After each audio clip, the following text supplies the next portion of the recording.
Of course siku ya jana ilifanyika Met Gala 2026, tukio ambalo linafanyika kila mwaka New York City pale.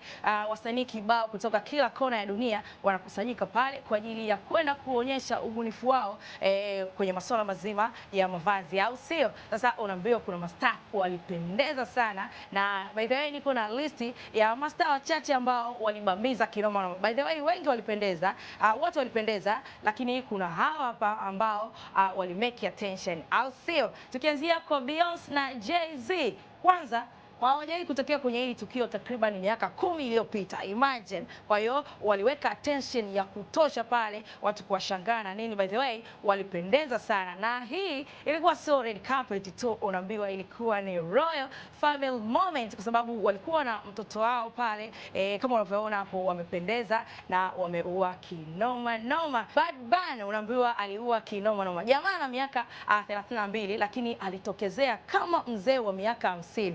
Imagine. Kwa hiyo aliweka attention pale na watu walishangaa kinoma noma, na alipendeza. Na sijui kwa sababu gani alitokelezea vile, labda kwa sababu ya jina lake Bad Bunny, akaona ngoja nitupie unyama fulani hivi, mtu fulani hivi wa kutisha, au sio? Rihanna pamoja na mume wake unaambiwa ni mmoja kati ya watu ambao wanahudhuria mara kwa mara kwenye hili tukio, na by the way wanaweka attention. Na kama unavyojua bana, wawili hao watu wanawafuatilia sana kwa ajili ya lifestyle yao wanaoishi. Wote ni mastaa, na wakitokea sehemu lazima waweke historia, au sio? Wamependeza kinoma noma kama unavyoona hapo, na unyama ukawa ni mwingi sana.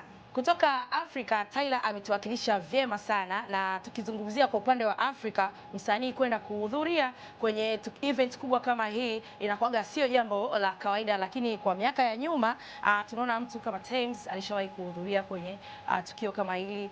Pia Burna Boy mmoja kati ya watu pia wametuwakilisha vyema sana kwenye Met Gala, au sio?